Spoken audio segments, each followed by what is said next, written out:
Washington, D.C. is a city defined by constant movement. Before the sun rises, another day begins at a family-owned business, where dedication and routine go hand in hand. For one hard-working man, it's another opportunity to build the life he has worked so hard to create. But when an unexpected act of violence interrupts the ordinary, investigators are left searching for answers. What happens when love becomes fatal? This is the Fatal Attraction Podcast with Money Hungry.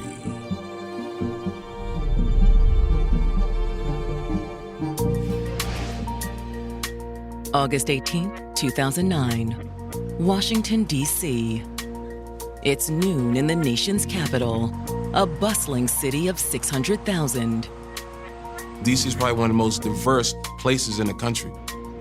It's a city where people from all walks of life, all ethnicities come to realize and fulfill their dreams. DC offers the perfect intersection of diversity and economic opportunity for immigrants or foreign-born individuals. People like Rizwan Rana, a Pakistani immigrant who operates a 24-hour pizza place in DC's Edgewood neighborhood with his brother, Shahabuddin. It's a family business, and they split the shifts. One worked 12 hours at night, one worked 12 hours on a day. Rizwan is working the day shift. But when he shows up at the shop to take over from his brother, something seems off. He can't get in. The door is locked. He finds that really strange and unusual for his brother to lock the doors during the highest peak of the day. Shah, it's me. Open up. His brother had the only key, so he was knocking. He looks inside, he sees nothing. He also tries calling his brother's cell phone. And that's when he really starts to worry. He can hear the cell phone ringing on the other side of their door. Shah, is everything okay?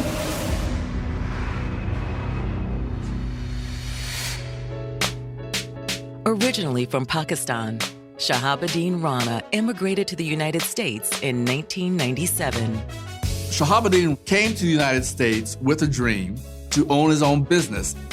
He wants to be a successful guy, and coming to DC was the perfect opportunity for him. But his dream came at a cost. Back in Pakistan, he left his daughter. Goal was to establish himself and then slowly but surely bring family members over one by one. Once in the States, Shahabuddin quickly found work in Washington, D.C.'s bustling restaurant industry. He starts grinding really hard, learning everything he can learn. He worked smaller jobs as he accumulated his funds. One of those jobs brought him to the Pizza Mart, a takeout restaurant and convenience store in D.C.'s Edgewood neighborhood. The Pizza Mart was a place where residents could go 24 hours a day, 7 days a week. A quarter store, if you will, that the neighborhood relied on. To the community, it was simply a convenient place to buy milk or pick up a quick meal. But Shahabuddin saw opportunity. Shahabuddin had a great business acumen. He realizes this is how he can make a business for himself. He worked his way up from employee to manager. And after a couple of years being very successful with it, he was able to buy the Pizza Mart. He also fell in love with a woman and asked her to marry him. Now he is really living that American immigrant dream. In 2002, he's able to bring his 11-year-old daughter here to the United States. Shah's brother Rizwan followed in 2006. He wanted to bring someone into the business who he can fully trust, and he was very close to his brother, so he decided to sponsor his brother to come over. Now you have Rizwan also living the American dream. The family business is thriving. And by 2008, the family was growing too. As Rizwan is working in this pizza shop, this young woman catches his eye. Her name was Shanika Robinson. Shanika grew up in this neighborhood. Shanika Robinson was working at the post office, actually not too far from the Pizza Mart. She was a frequent customer. Rizwan really thought she was cute. There you go. Thank you. How's everything today? Wonderful, as always. Great. Not only is she attractive, but she's very sweet.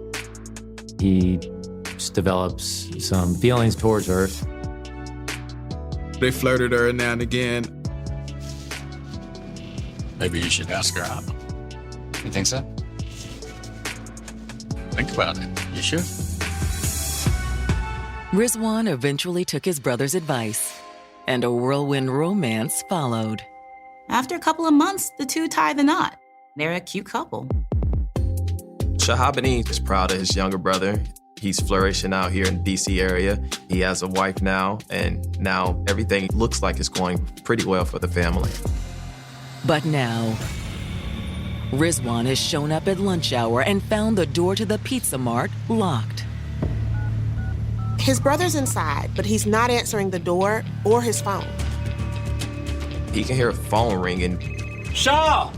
Is everything okay? At this point, Rizwan is concerned enough that he flags down a DC police officer to assist. Rizwan tells him the whole story. Look, my brother is inside. I'm pretty sure he's supposed to be inside. Typically, he's inside, but for some reason, this door is locked. The officer also tried to knock. He continued to tell Rizwan to call. But there was still no response. Which meant there was only one thing left to do. The officer then forced entry. Once inside, it's apparent the police have a crime scene on their hands.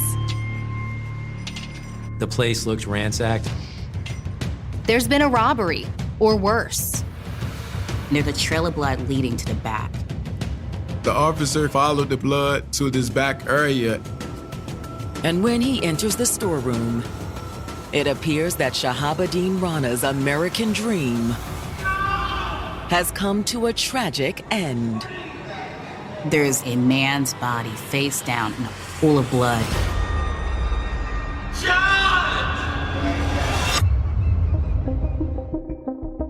When we return, new details begin to reshape the investigation, raising even more questions about what really happened. Stay tuned for more of the Fatal Attraction Podcast. 12 years after he arrived in America from Pakistan, Shahabuddin Rana was an immigrant success story. Mr. Rana wanted to be in the restaurant industry, so he worked, saved enough money, and then purchased the restaurant. He was able to bring his daughter who from Pakistan over to the United States, and he also ended up bringing his brother over. It's literally like the American dream, almost from start to finish. But now, after forcing entry into the Pizza Mart, DC police have just found a man lying dead in the back room of the restaurant. Rizwan comes into the room and immediately identifies that as his brother. The officer forces Shah's brother outside and radios for backup. He saw blood. He saw things were in disarray. It was a homicide scene. Dispatch. When homicide detectives arrive, it's clear to them that someone came into the shop and attacked Shah in the main room. It was blood everywhere. Things were just thrown all over the place. That indicates that Shahabuddin certainly trying to fight off whoever was attacking him. The fight then moved to the storeroom. Shahabuddin retreats to the back, trying to barricade himself in, trying to save his life. But there had been no stopping the killer. The victim was stabbed multiple times. Not only did he have stab wounds, but he had blunt force trauma to the head. Then, with Shahabuddin dead, it appears the killer tried to destroy the evidence. You did have burned skin on the upper back area, suggesting that these individuals also intended to burn the victim to cover up their crime. But the attempted cover-up had failed. There was a flammable liquid used. A match is lit. It basically flares up and burns a bit and then goes out. You just can't light a match and throw it on the body. The attack also left tremendous amounts of blood evidence behind. Given the violence of the attack and the fact that Shaw fought back, there's always a chance that some of the blood could be the killer's. In knife attacks, it's not unheard of for the assailant to accidentally cut themselves during the struggle. In addition to the blood, CSI also collects a mass of fingerprint evidence. Over 100 fingerprints were collected by the evidence technicians. You have infinite number of suspects because it was a heavily traveled crime scene. And there are no security cameras in the store to help detectives identify a suspect. Based on the evidence, detectives theorize murdering Shah might not have been the killer's objective. Cigarettes were missing, cigars were missing, various items were taken off shelves. They also realized cash was taken out of the cash register. Approximately $2,000 were missing. Leaving CSI to finish processing the shop, detectives take Rizwan down to the precinct for a formal statement. Now, I know that this is tough, but if you could just walk us through what happened from the beginning. When did you first realize something was wrong? When I went in this morning and the door was locked. He normally reports in the morning time, around 8 o'clock a.m. But he says that when he got there, the door was locked. His brother had the only key, so when he got there and he realized the door was locked, he was just confused. He didn't call the police immediately. Okay, then what did you do? I went home. Instead of him calling the police right away, he waited in case his brother may have stepped out or left or something like that. When I got home, I called his wife. He contacted his brother's wife. She hasn't heard from him. There was a decision made between Rizwan and his sister-in-law that they would give it some time and wait and see if his brother either shows up at home or calls. But Rizwan said that when lunchtime rolled around without any word from Shah, he knew something must have been wrong. Roughly 4 hours later, Rizwan goes back to the Pizza Mart. It's still locked up. Shah, is everything okay? At this point in time, Rizwan is concerned enough that he flags down a DC police officer to assist.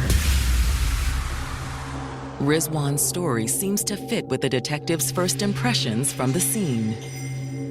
It appears what we have is a robbery gone bad that turned into a homicide. However, there was one glaring problem with that scenario. I just don't understand how they got inside. This particular restaurant is heavily secured. At night, the main shop isn't open. They serve the pizza through a walk-up window. There's only a small opening for whoever's manning the counter to pass the food through. Knowing how fortified the restaurant is, how did someone seemingly penetrate this restaurant?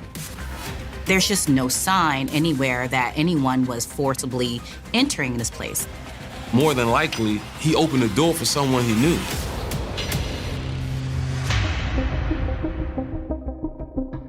Stay tuned for more of the Fatal Attraction Podcast.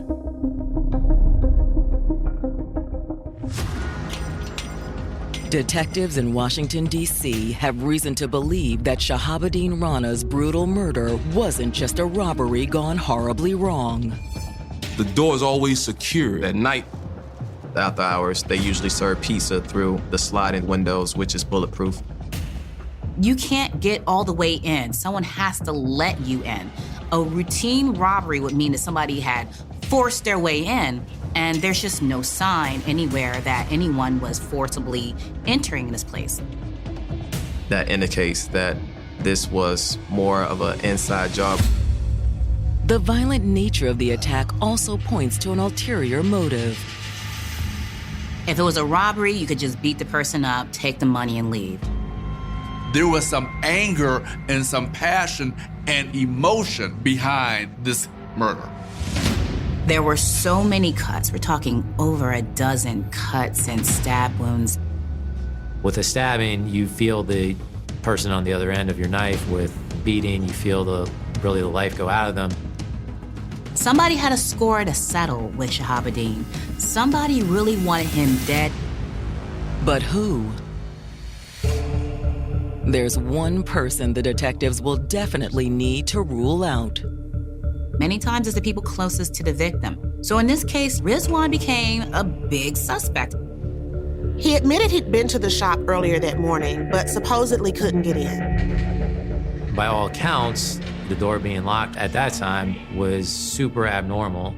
And so you would think, why didn't he call the police? Why didn't he try to get in then? It's a concern at 12 o'clock that made you flag down the police. Why wasn't it at 8? Maybe there was a sibling rivalry.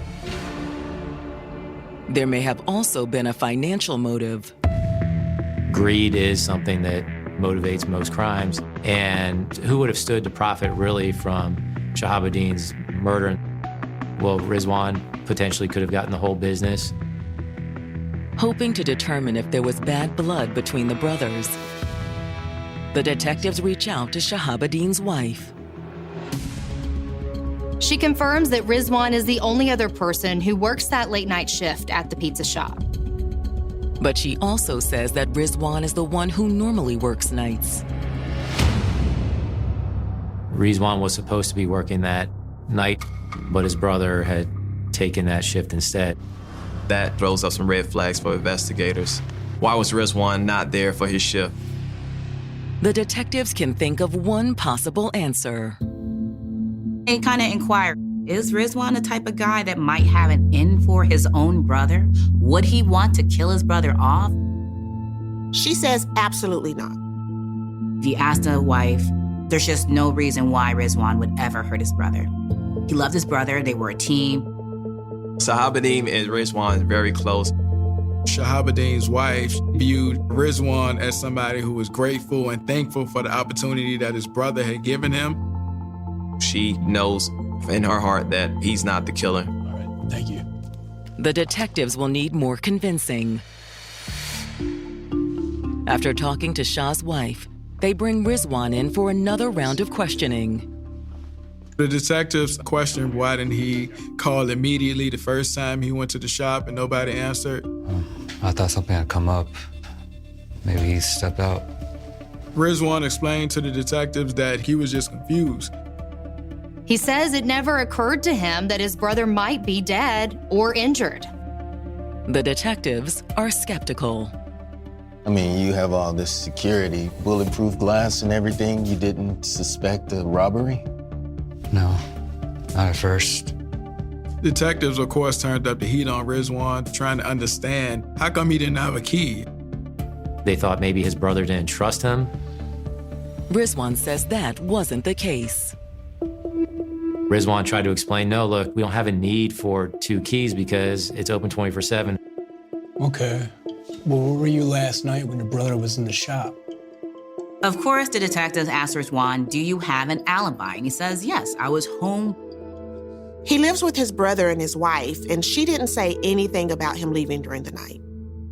But does that mean Rizwan is innocent? Maybe he wasn't the one who did it. Maybe he was the one who helped set it up. Had he been asking around, looking for someone to kill his brother? And maybe someone had heard something? It was hard for the detectives to believe that no one knew anything about this murder. Because of the restaurant being a staple in the community, The police put out a $25,000 reward for anyone with information leading to a prosecution. Within days, the offer appears to pay off. They got a call from a very well-informed tipster. They had gotten a number of anonymous tips, but this call was different. I know exactly who you're looking for. Because according to the informant, the killer is her cousin. Every answer has the potential to change the direction of an investigation. The next discovery is no exception. This is the Fatal Attraction Podcast.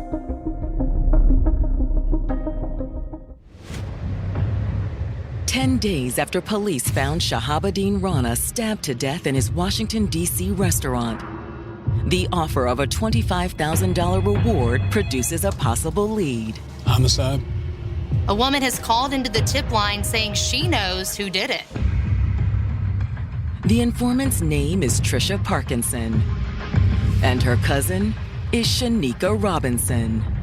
Trisha says that Shanika is the big mastermind of a big plot to kill Shahabuddin. His brother's wife? Detectives are a little confused. There's nothing about Shanika that said that she would be a threat. But her cousin says that everything about Shanika is a lie. According to Trisha, the marriage between Shanika and Rizwan was a scam. He just needed a green card. And after she lost her job in 2008, Shanika was just as desperate. Shanika had lost her job just due to people being laid off through hard economic times. It was a devastating financial blow. At that time, she was like the main caregiver for a lot of people. Shanika has to take care of her brother who just got out of prison and her terminally ill sister as well. Shanika was also supporting her boyfriend, a man named Isaiah Genus. She had to find some way to keep that money coming into the house and taking care of everyone. Which, according to Shanika's cousin, is where Rizwan and his brother came into play. My bills are piling up. I just don't know what to do. Shahabuddin noticed that Shanika was in a bad spot. Well, maybe we can help each other. What do you mean, help each other? Rana's younger brother was here in the United States on a work visa, but he needed more. He needed to be able to stay permanently. And that's when Rana had the idea, well, if you agree to marry my younger brother so that he could get his green card, I will pay you $500 a week. According to Trisha, Shanika was reluctant to accept Shahabuddin's offer. At first. Now, she made it very clear she was dating someone else. That's not a problem. It's only on paper. Rana said, you're just married on paper. You can have your own life. Well, okay, if it's only on paper. Yes, for the immigration. She didn't have to sleep with his brother. Just go through the immigration process to obtain his green card. Okay, I'm in. Trisha says that reassured by Rizwan's brother, Shanika had agreed to the arrangement. Shanika said, fine, I need $500 a week. Let's do this. And in October of 2008, Shanika and Rizwan were married. He just needed a green card. But she stayed with her boyfriend? Yeah, everything went just like Shaw said. In fact, Shanika was able to live in her house separate from Rizwan. But would the arrangement be enough to secure Rizwan a green card? About a month prior to this incident, Shanika and her husband, Rana's younger brother, meet with immigration officials. They separated Rizwan and Shanika into two separate rooms, and then they started asking them questions. But as soon as the interviews began, things had gone horribly wrong. The stuff was not connecting. It wasn't sounding very believable. Then they flagged this marriage as a potential sham. A criminal investigation was likely to follow. And if they got busted, Shanika would face a $250,000 fine, 5 years in prison, and Rizwan would be deported. No, the deal's off. That got Shahabuddin very upset, to the point that Shahabuddin ended the financial relationship. You're not getting another dime from me. Shanika can't pay her bills, her rent. She can't take care of her family. So now she's desperate. I think they were just gonna rob him. But something went wrong. I guess. Trisha says that all she knows is that Shanika's boyfriend Isaiah and brother Leon were both in on the plot. Trisha says that they asked her to be an alibi, and that she was uneasy about all this. She didn't really want to be a part of that. But according to Trisha, the trio had gone ahead without her. Trisha explains that on the night of the murder, late that night, Shanika leaves with Leon, Isaiah. They drive off. And she didn't see them again until the next day. She seen the three of them burning clothes in the backyard, the fire pit. She didn't know what happened, but she realized that there must be a connection to what happened. In fact, she claims that Shanika had told her as much. She's spotted by Shanika. Shanika then explains to her what happened. And according to Trisha, Shanika had followed up the explanation with a threat. If you tell anyone, we'll kill you. You got it? I got it. Are you sure? I'm not gonna say anything. If Trisha is telling the truth, her story could be the key to solving the case. Thank you. At this point, police have to follow this lead, and they ultimately do bring Shanika in for questioning. But when the detectives ask her if she has anything to do with her brother-in-law's death, she denies it. No, of course not. Shanika stated that she had no role in this. That's not what we've heard. And who told you that? Trisha. As soon as she hears that, the denial stops. She knows that the jig might be up. Okay, I'll tell you everything. As investigators continue their search for answers, the evidence leads them in unexpected directions. Stay tuned for more of the Fatal Attraction Podcast.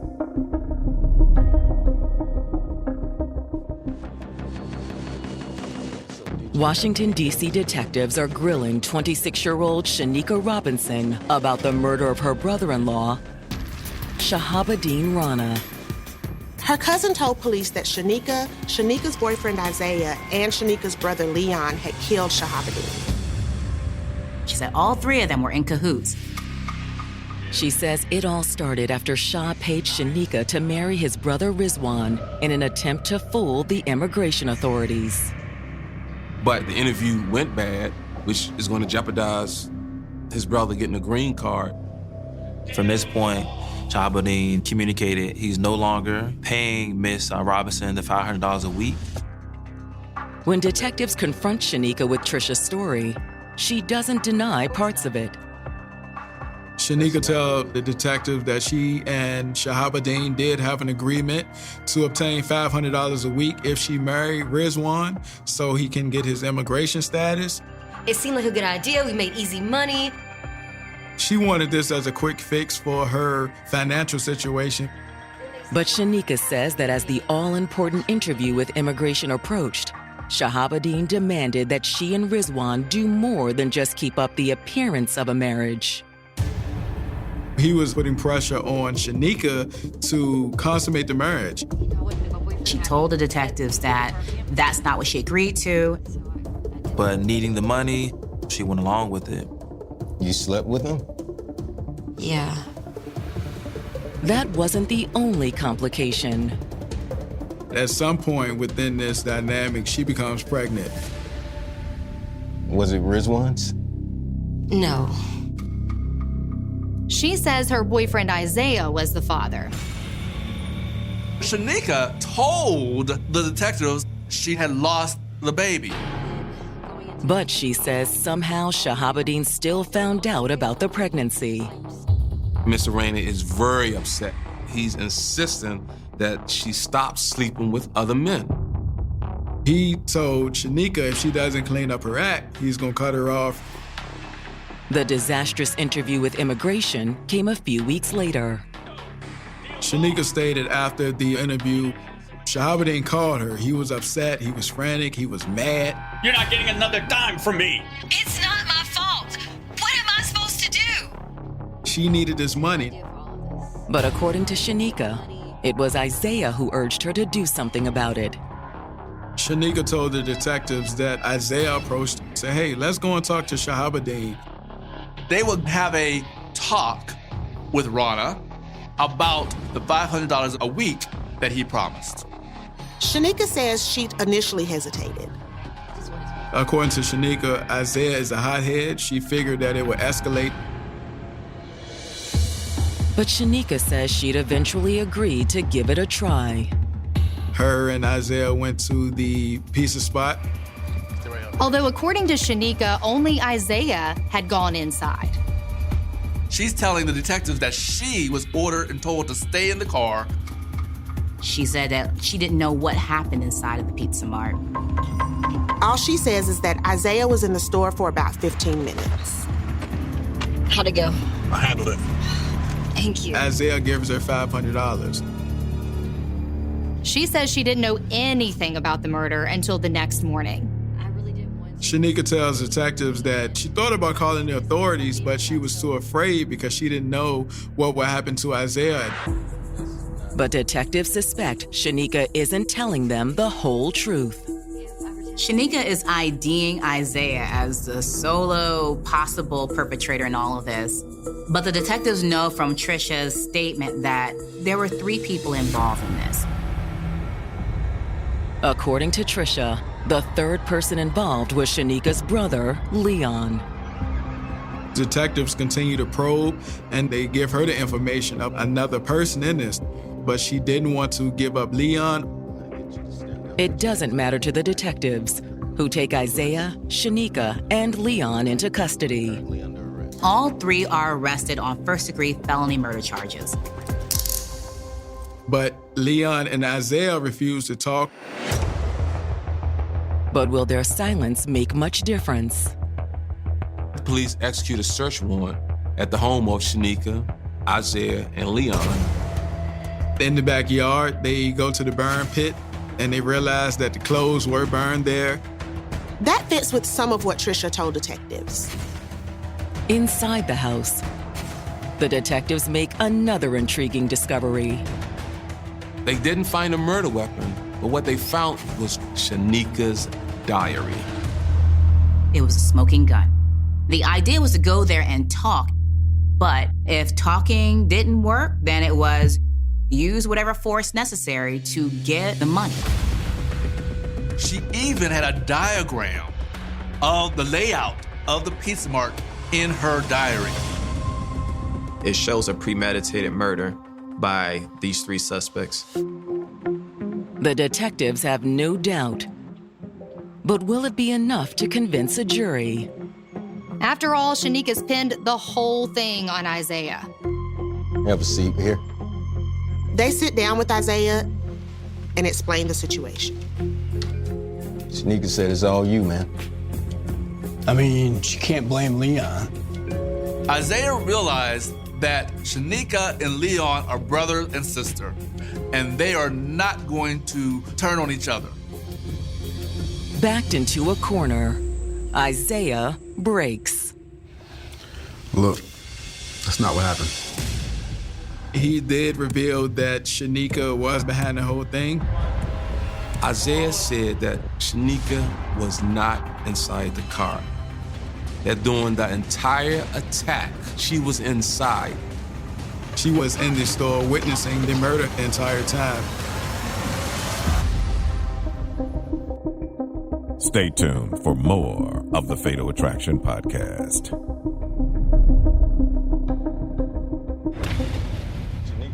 After detectives reveal to Isaiah Genus that his girlfriend, Shanika Robinson, pinned the murder of her brother-in-law, Shahabuddin Rana, on him, he's claiming that is the opposite of the truth. During her interview with detectives, Shanika claimed it was Isaiah and Isaiah alone who killed Shah. She's the first domino to fall. She gave Isaiah up pretty easily. She knew she had to give someone up. It was either Isaiah or her brother Leon, who was allegedly also a part of the murder plot. I was not surprised that Shanika did not mention Leon's name. She was attempting to protect her brother from being implicated in this murder. There's only one problem with that plan. Eventually, they were going to talk to Isaiah, and Isaiah paints Shanika as the mastermind behind this whole attack. It was her idea. Her and Leon's idea.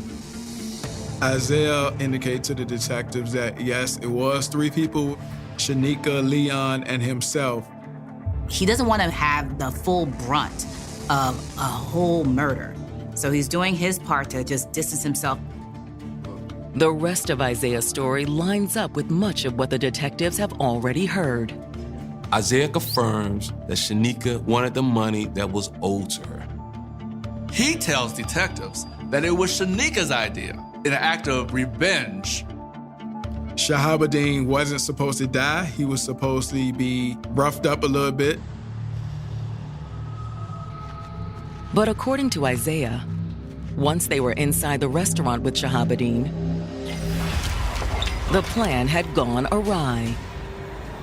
Leon just went crazy. Isaiah said that Leon started stabbing with the knife. What are you doing? According to Isaiah, he looked on in shock as Shah struggled with Leon. Isaiah said that at one point, Leon dropped the knife, and that gave Shahabuddin a chance to kind of escape and run toward the back. Shahabuddin went and barricaded himself in the back room. Shanika, please, tell them to stop! But according to Isaiah, there was no stopping Leon. Leon was able to break through that barricade and get in. He found a hammer and used the hammer. And once in the storeroom, he turned the hammer on Shahabuddin. To hear Isaiah talk about how this happened, it was so violent. They weren't about to stop. Isaiah also indicated that Shanika was involved in the beating and the attack herself. Shah tried to fight him off, but they was not about to stop. It was sort of like this. Once they started, they just kept going and kept going and kept going. Isaiah also admits that he got swept along in the bloodlust. Then, once they were sure Shahabuddin was dead, Isaiah says they attempted to set his body on fire. They need a flammable liquid, so they get some from the mini mart area. They spray it on Shahabuddin's back. They light some matches, which corroborates not just the wounds, but a physical evidence. Isaiah says that after their attempt to burn Shah's body failed, the trio fled. But not before Shanika got one last bit of payback. Isaiah said on the way out of the store, it was Shanika who stole the $2,000 out of the register, who took the cigarettes and the cigars. They leave, they drive back to Shanika's house, they burn their clothes in the backyard. Which lines up with both what Trisha told the detectives and the charred bits of clothing found during the search warrant. These are not details that have been released to the public at this point. So we know that Isaiah was there. After his confession, Isaiah pleads guilty to a reduced charge of second-degree murder. He's sentenced to 20 years in prison in exchange for his testimony against Shanika and her brother. When the siblings go on trial in July of 2011, Isaiah takes the stand and tells the whole story to the jury. He was very graphic in his description about what happened that day. It was such a horrific testimony, but it was key. And he talked about repeatedly that this was Shanika's idea. When it's the defense's turn, Leon's attorneys claim that Isaiah was lying to save himself. Leon got on the stand and he said it was all Isaiah, that he had nothing to do with this, that he was never at the Pizza Mart. But when Shanika takes the stand, her testimony takes an unexpected turn. She decides to rat on her brother and, blame everything on him. Shanika basically said that it was Leon and Isaiah. It was their plan. Leon was shocked. Not only was he shocked that his sister is betraying him, he's completely stunned by this entire situation. Will her betrayal pay off when the jury delivers its verdict? Leon Robinson is found guilty of first-degree murder. Shockingly, Shanika is found guilty of second-degree murder. Leon got 76 years. His sister, Shanika, she got 56 years. That's 20 years less than her brother, and she pulled them all into this. I'm guessing some people were sympathetic to her backstory, this arranged marriage, and how she felt like she was prostituting herself. But that doesn't mean what Shanika did was right. At the end of the day, Shahabuddin is no longer with us. His little girl, his wife, and now his brother, Rizwan. Of course, all of them have to move forward as best they can.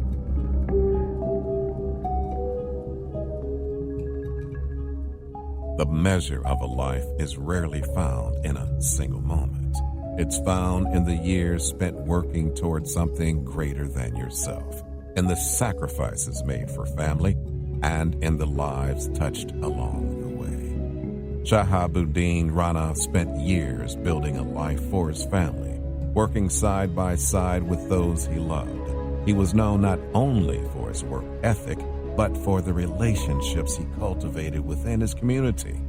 Although his life was cut short, his perseverance, his devotion to family, and the quiet example he set continue to live on in the hearts of those who knew and loved him.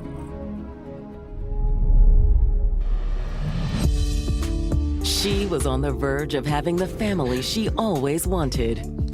They was planning on getting married.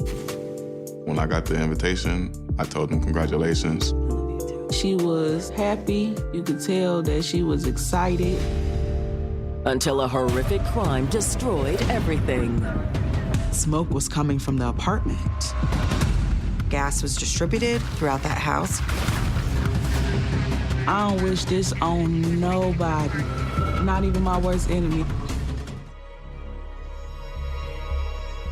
As summer settles over Cleveland's Slavic Village neighborhood, a young woman stands at the beginning of a new chapter, looking toward a future filled with possibility. But sometimes the moments that promise the most hope are the ones forever interrupted. Tune in to the next episode of the Fatal Attraction Podcast. We will see you in the next episode.